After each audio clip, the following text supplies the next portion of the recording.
My name is Audrey Callahan. I'm 38 years old. 8 months ago, I buried my husband. Last week, my sister looked around my apartment, the one I've held together through the worst year of my life, and smirked. She said her kids deserved it more than I did. My mother nodded like it was the most reasonable thing she'd ever heard. I didn't raise my voice. I didn't explain myself. I just smiled, because I had known this was coming. I hadn't been on the lease for 4 weeks. I had already made one phone call. So I picked up my bag, said nothing worth remembering, and walked out. Exactly 2 hours later, someone knocked on the door. My mother opened it. She went pale. This is the story of what I built in silence, and why I built it. The apartment was never supposed to be mine alone. Daniel and I moved in on a Thursday in October 4 years ago. He refused to wait for the weekend. Life doesn't wait for convenient days, he said, carrying boxes in his good shoes because he hadn't thought to change. We ate pizza on the kitchen floor that first night because the table hadn't been assembled yet, and he kept dropping toppings and laughing about it. And I remember thinking, this is what home feels like, not the walls, not the square footage. This specific person, in this specific light, laughing at a dropped mushroom at 11 o'clock on a Thursday. The kitchen table has a scratch on it. 3rd week we lived here, Daniel was moving it to rearrange the living room and caught the corner on the wall. Left a small gouge in the wood along the right side, maybe 2 inches long. We kept saying we'd sand it down and restain it. We never did. After March, I couldn't bring myself to touch it. It became the kind of thing you stop seeing because looking at it costs too much. I want you to understand the apartment before I tell you what happened to it. Because what happened wasn't really about rent or square footage. It was about whether a life I built with someone still counted after that person was gone. Whether the fact that I was still standing in it, still paying for it, still sleeping in it, still learning how to exist inside it alone, gave me the right to keep it. I believed it did. My sister did not. But let me tell you about my sister first, and my mother, because neither of them appeared out of nowhere. They were a long time coming. Bridget is 3 years older than me. She has 2 kids, Tyler, who just turned 9, and Cassie, who is 6. She married Ted Harmon 10 years ago, and for the first 5 years of their marriage, everything looked fine from the outside. Then the outside started showing cracks. Ted's contracting business had a bad year, then another one. Bridget picked up extra shifts at the dental office where she works the front desk. They moved to a smaller apartment across town. Nothing catastrophic, just the slow, grinding pressure of a household where the numbers never quite work. I'm not telling you this to make you feel sorry for her. I'm telling you because it matters to understand where the plan came from. Desperation dressed up as concern still smells like desperation if you're paying attention. My mother, Constance, is 64. She lives alone in the house she and my father bought in 1988, 20 minutes from where I live.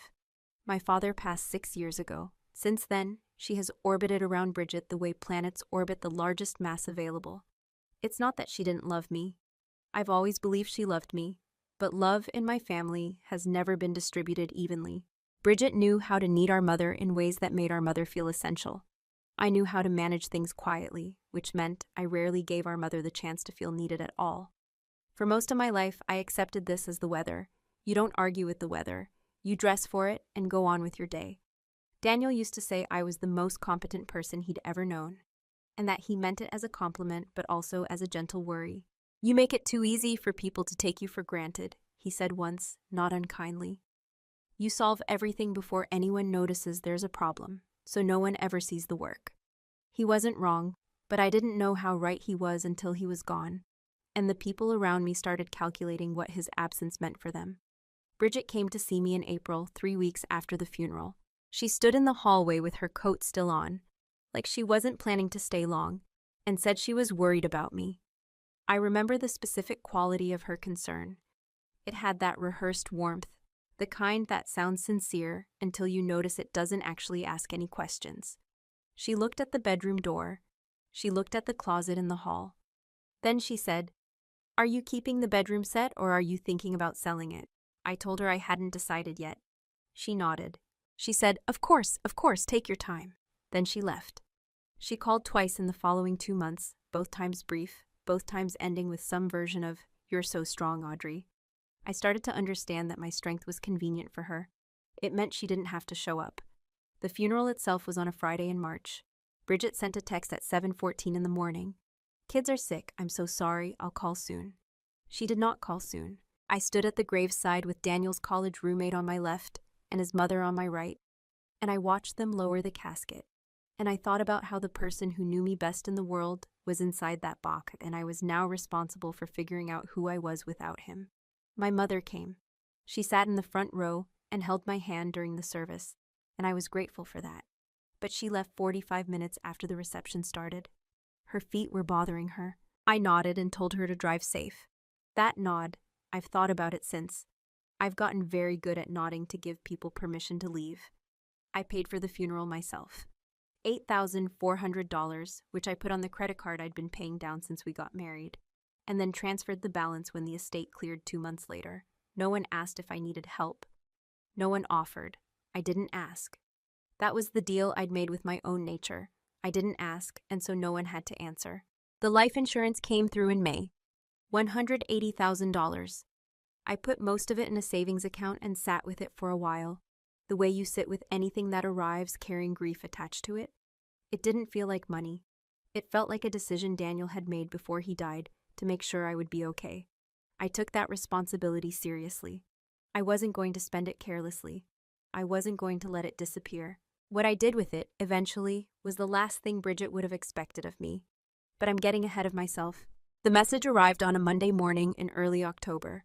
I was at the kitchen table with a cup of coffee, doing what I did most mornings at that point, going through emails before starting work, trying to build a routine out of the wreckage of a life that used to have someone else in it. My phone buzzed with a notification from the family group chat. Not unusual. My mother forwarded things there. News articles, photos of the grandchildren, occasional inspirational quotes that made me feel obscurely tired. This one was different. It was from Bridget. A long message, clearly written in a hurry, addressed to Ted. She had sent it to the family group chat instead of to him directly. I don't know if she realized immediately. If she did, she didn't unsend it fast enough. I read it once. Then I set my coffee down and read it again. She's clearly not coping. Mom agrees she can't manage that place alone. If we frame it right, we might be able to get her to agree to give it up. The kids need the space, and Audrey needs a reason to move on anyway. I talked to Mom last week, and she thinks if we approach it as helping Audrey, she won't push back. You know how she is. She never wants to be a burden. We could be in there by January. I sat with that for a long time, not because I was confused. I understood every word. I sat with it because I wanted to feel the full weight of it before I decided what to do. I wanted to know exactly what I was working with. She's clearly not coping. I turned that phrase over.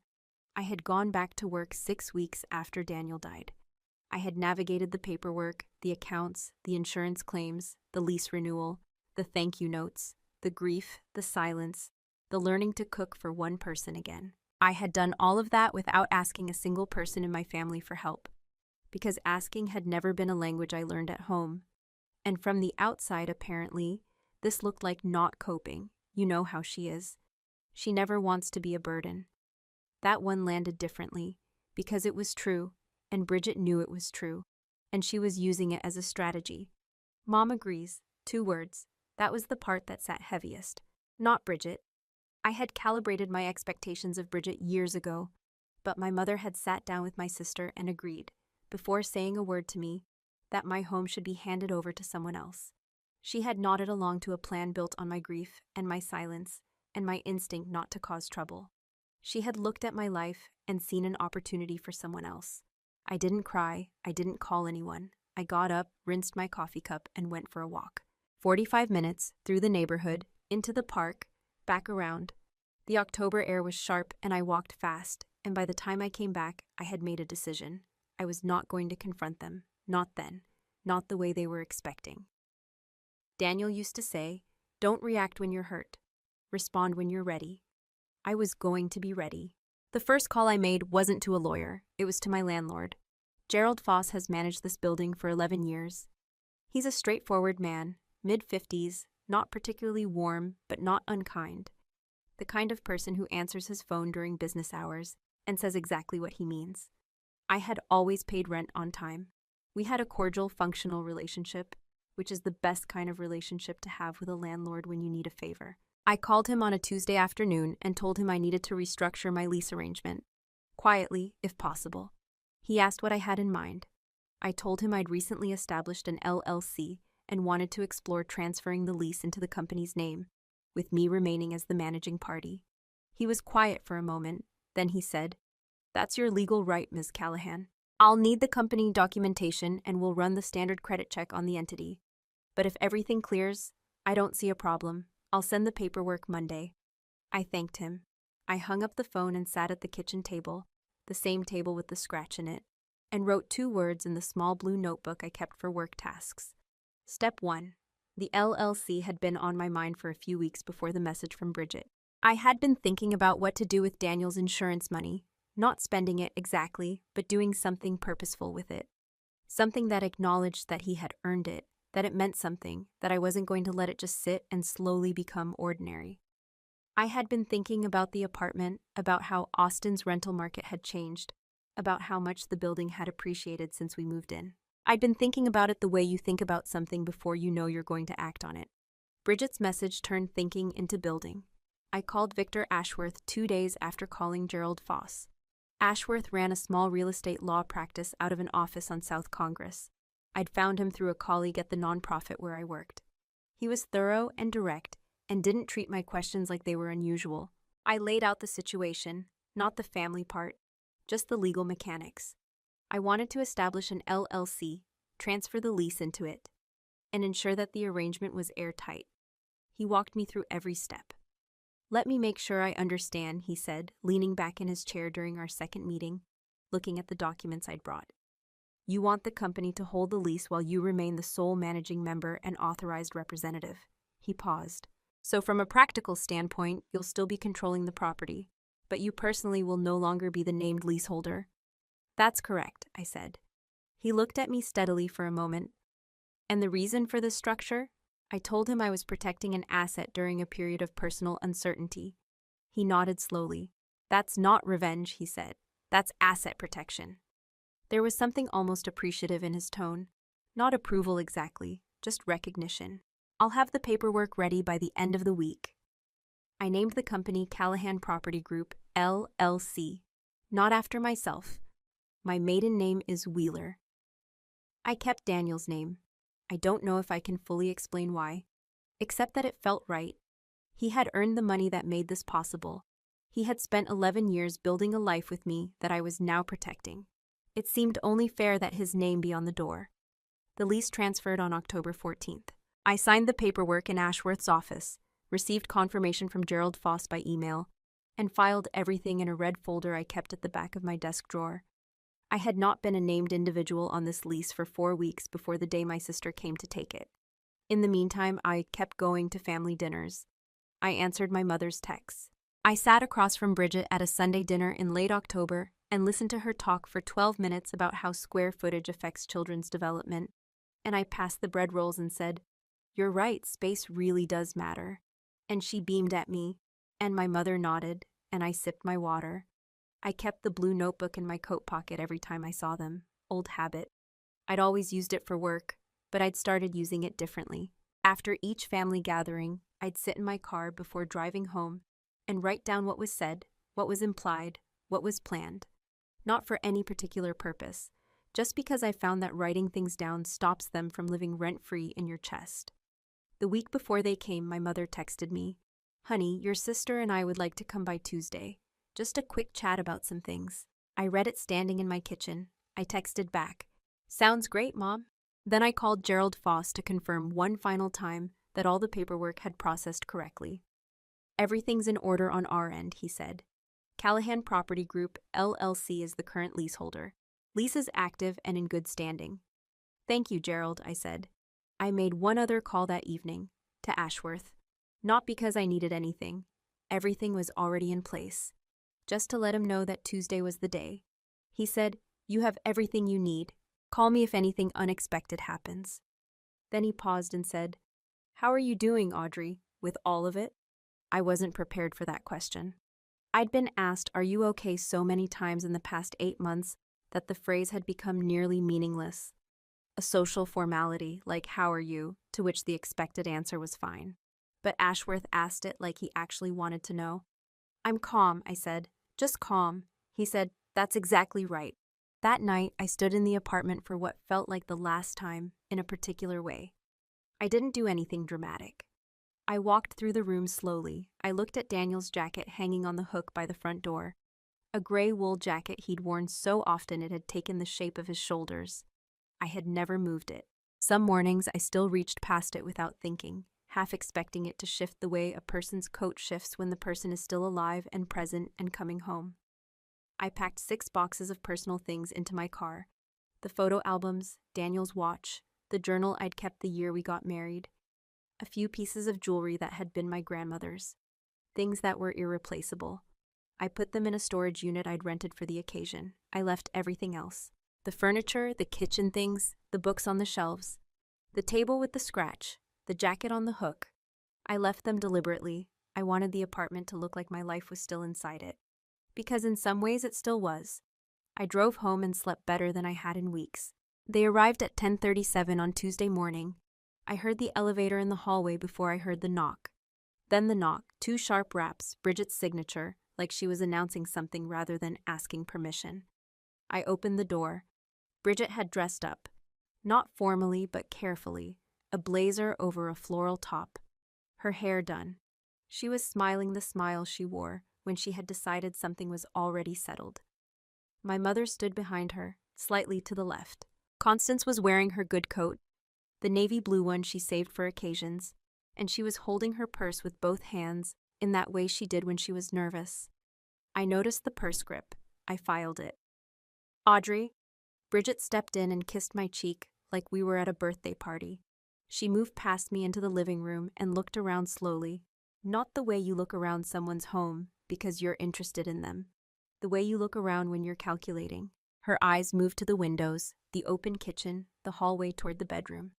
I watched her do it, and I said nothing. My mother came in after her, quieter. She touched my arm briefly, not quite a hug.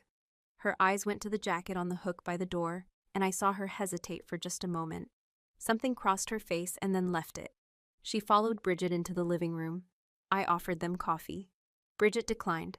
My mother said yes, then changed her mind to no. I sat in the armchair across from the sofa, where they settled, and I waited. Bridget was good at this. I'll give her that. She didn't open with the apartment. She asked how I was sleeping. She asked about my job. She said I looked tired, not unkindly, just as an observation, the way you might note weather. My mother chimed in occasionally with small sounds of agreement. It was a performance, and it was a competent one. And if I hadn't read that message 6 weeks earlier, it might have worked on me. Then Bridget shifted. We've been worried about you, she said, leaning forward slightly. Mom and I, we talk about it a lot. She glanced at our mother, who nodded on cue.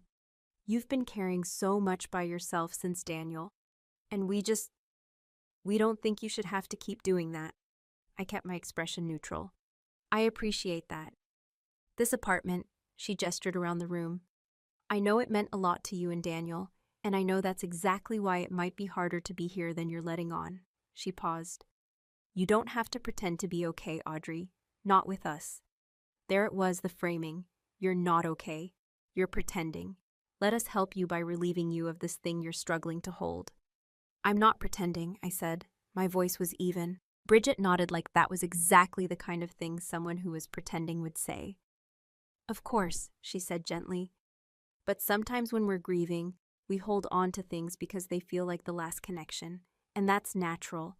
But it's also, she tilted her head, it can keep us stuck. My mother said softly, We just want you to be free to move forward, honey. I looked at my mother when she said that. She was looking at her hands. Bridget kept going. She talked about Tyler and Cassie. She talked about how much room kids needed, the research on cognitive development and personal space, the importance of having their own areas for homework and creative play. She talked about the school 2 blocks away. She talked about how Ted's business situation had been difficult and how the strain on the kids was something she worried about constantly as a mother. She talked about all of this in the measured, reasonable voice of someone who had rehearsed. And my mother nodded along, and I watched the clock on the bookshelf behind Bridget's head and let her finish. Then Bridget stood up. She walked slowly into the kitchen. She looked at the counter space. She looked at the cabinets. She stepped into the hallway and glanced toward the bedroom. When she came back, she stood in the center of the living room and looked around one more time, and this time she didn't try to hide what the look meant. "My kids deserve this place more than you do," she said. She said it clearly, calmly, with the particular confidence of someone who believes they have already won. My mother was quiet beside her. She didn't agree out loud. She didn't disagree either. That silence was its own kind of answer. I had learned to read the taxonomy of my mother's silences long ago. I thought about Daniel's jacket on the hook behind me. I thought about the scratch on the table. I thought about a Tuesday night 4 years ago eating pizza on the floor. Then I stood up. "Funny," I said. I kept my voice the same temperature as the room. "I haven't been on this lease in 4 weeks.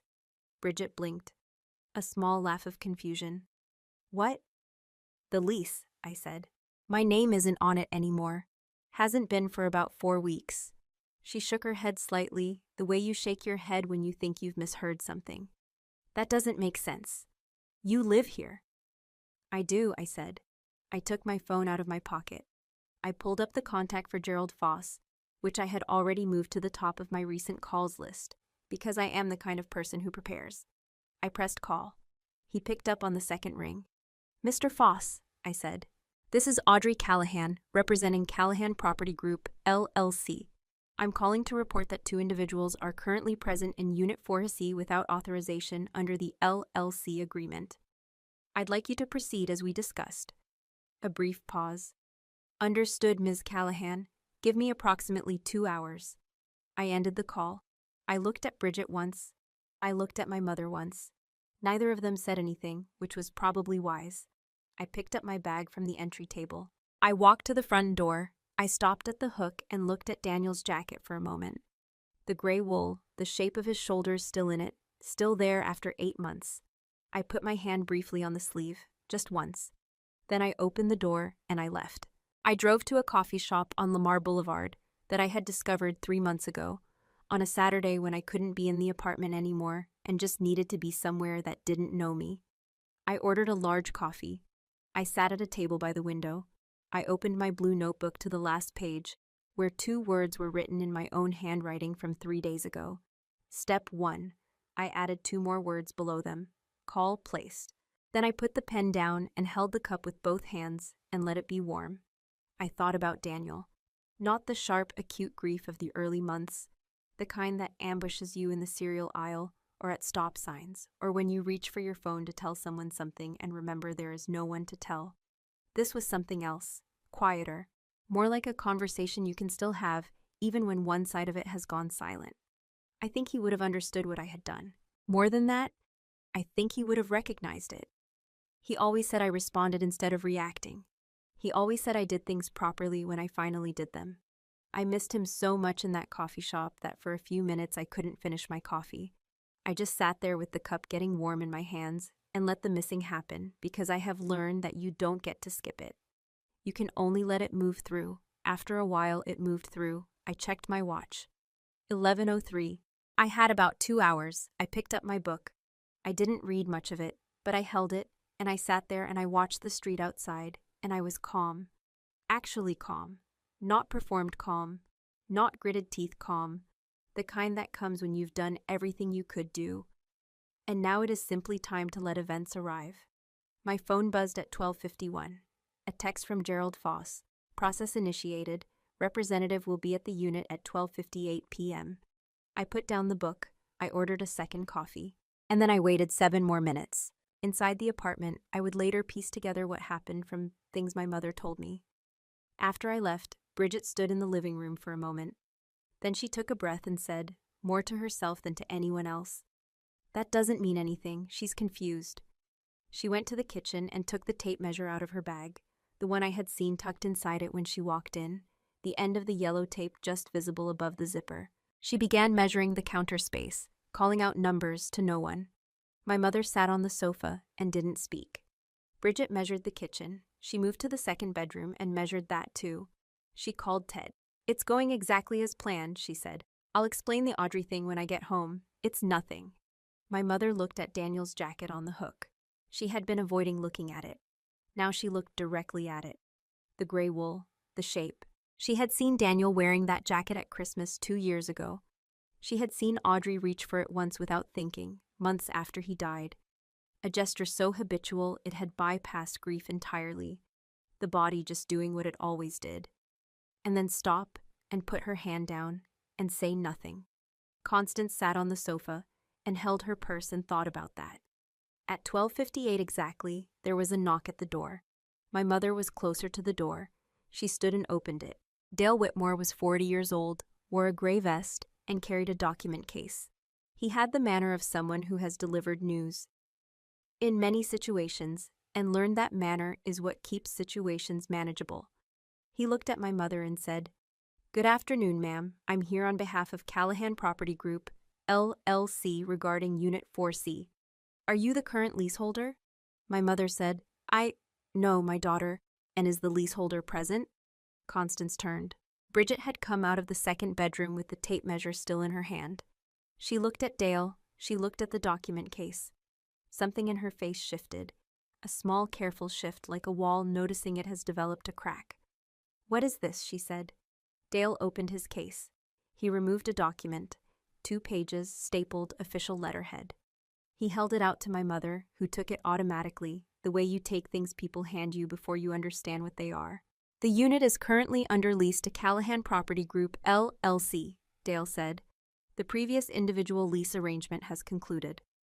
2 individuals are currently present in the unit without a valid lease agreement with the LLC. You'll receive formal notice. You have 72 hours to contact the LLC directly to discuss lease arrangements or to vacate the premises." He paused.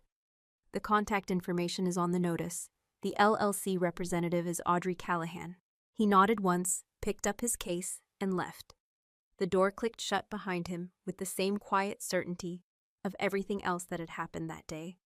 Bridget crossed the room and took the document from my mother's hands. She read it again. Her lips moved slightly on the second reading. "She doesn't own this," Bridget said. "She can't own this. She doesn't know how to—" She stopped. My mother was looking at the document, at the company name, Callahan Property Group, LLC. She said the name quietly, the way you say something when you're checking whether you've understood it. "Callahan." She looked up. "That's Daniel's name." Bridget said nothing. "She named it after him," Constance said. "Not to Bridget, not to anyone in particular. The way you say something when you are only just understanding it. Not after herself, after him." She sat down on the sofa again, the document in her hands. Bridget standing in the middle of the living room with a tape measure, and the jacket on the hook by the door, which no one had moved, which was still just standing there being what it was. Bridget called me 4 times in the next 2 hours. I let them go to voicemail. She texted me 3 times. "Audrey, call me right now, this is ridiculous. Audrey. Audrey." She texted my mother. "Tell her to pick up." My mother read the text and put her phone down on the table without replying. I know because my mother told me later. She told me she picked up her phone, read the message, and then set it back down. "I don't know why exactly," she said. I couldn't do it." I believe her. I think something had started happening in her, sitting in that apartment with a document in her hands and a gray jacket on a hook and a daughter who had named a company after her dead husband. Bridget called Ted. He picked up this time. He didn't know what to say. She pulled up Austin rental listings on her phone and looked at what comparable apartments in the neighborhood were renting for. The numbers were not kind. $2,100, $2,250, $2,400. Their current apartment cost $1,600. The plan had never involved paying market rent. The plan had involved Audrey simply handing something over because she was grieving and quiet and had spent her whole life making things easy for other people. The plan was not surviving contact with reality. Bridget sat down on the kitchen floor, not dramatically. She just ran out of the energy required to keep standing. She sat on the floor with her back against the cabinets and her phone in her lap and the tape measure still in her hand, and my mother watched her from the doorway and said nothing. "This isn't fair," Bridget said, quietly, to herself or to the room. My mother said, "No." Bridget looked up. "No," Constance said again. Her voice was steady in a way it hadn't been all morning. "It isn't fair, but I don't think it's Audrey who's been unfair." She picked up her coat and her purse. She walked to the front door. She paused at the hook, looked at the jacket one more time, the gray wool, the empty shoulders, and then she opened the door and went into the hallway. She took the elevator down, walked to her car, and sat in the driver's seat for a long time before she could make herself drive. Then she picked up her phone and called me. I was still at the coffee shop on Lamar when my phone rang. I looked at the screen. Mom. I held it for 2 rings. Then I answered. Hi, Mom. Audrey. Her voice was different. Not the careful, managing voice she used when she was handling a situation.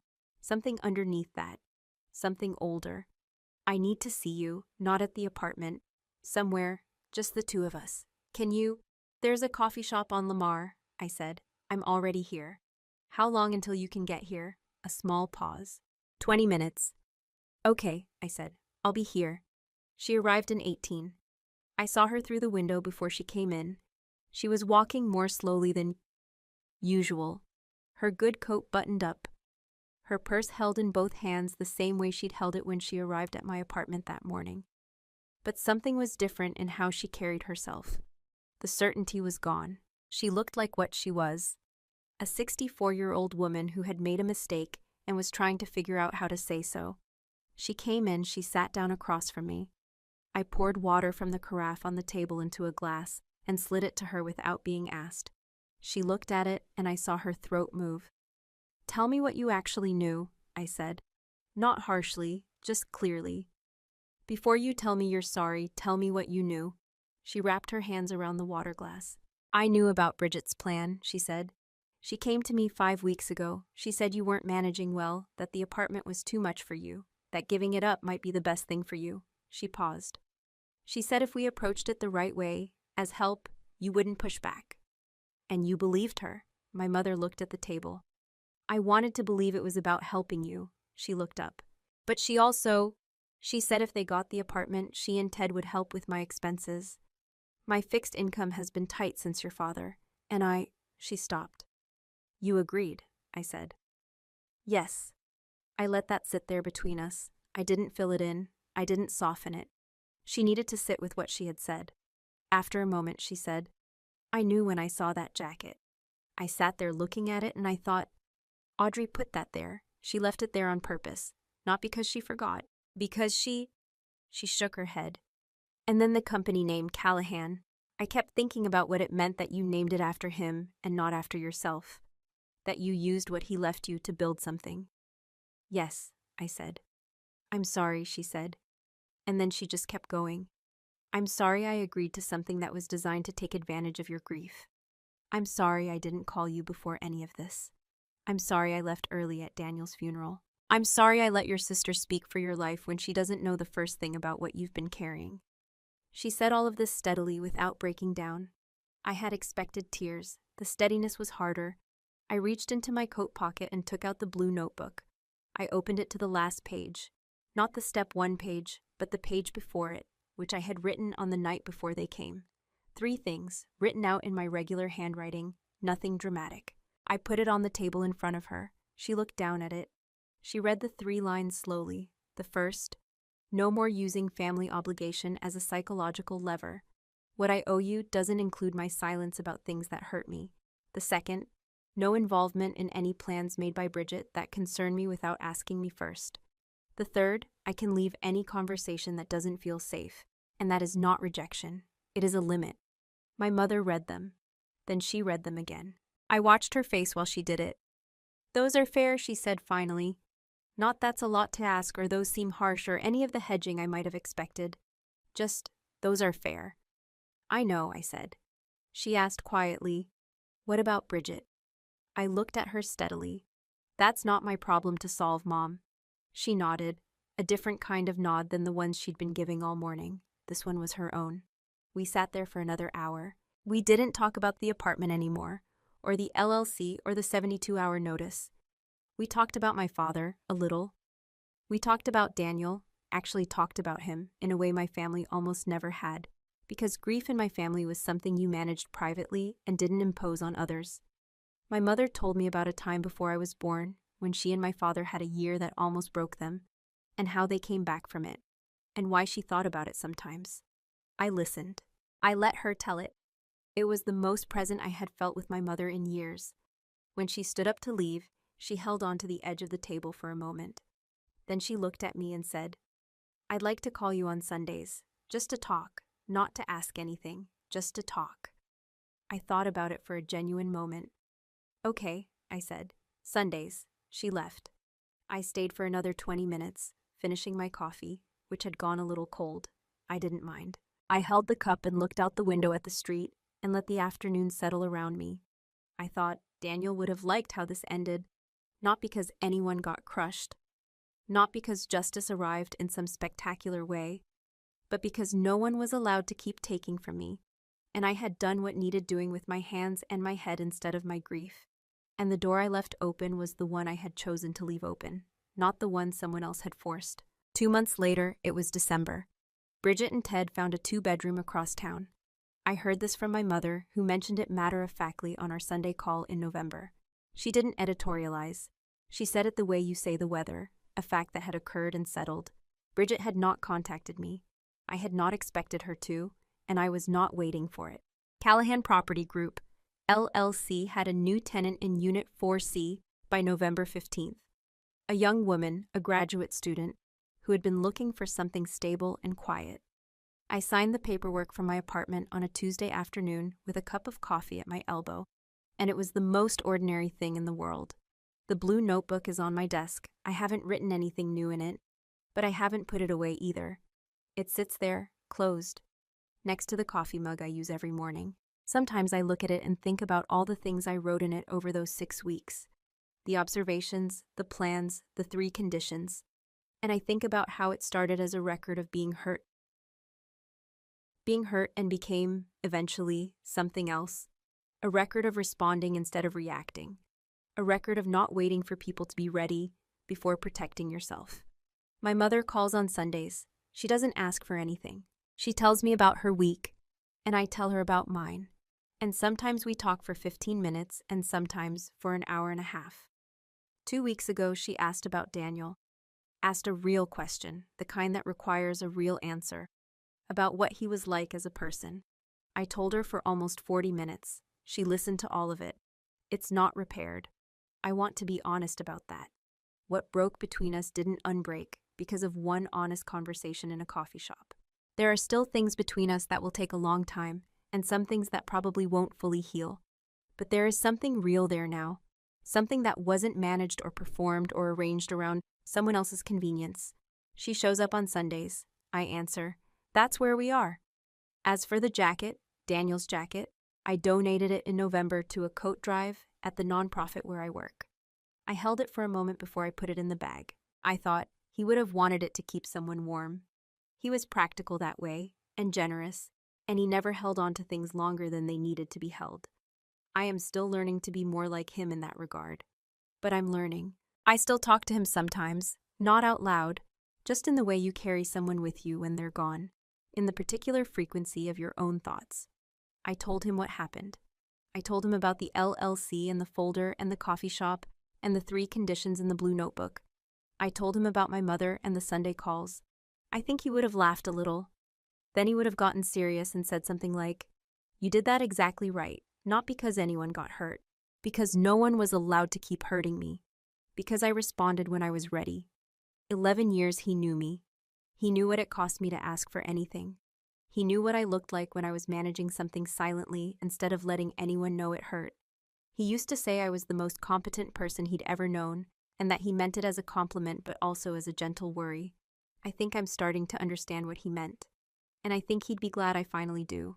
If this story meant something to you, if you've ever been the person who stayed quiet for too long, who made it too easy for others to leave, who kept managing things in silence while waiting for someone to notice, I'd really love to hear from you. Leave a comment and let me know where you're listening from. Tell me what part stayed with you. If this is your first time here, subscribe.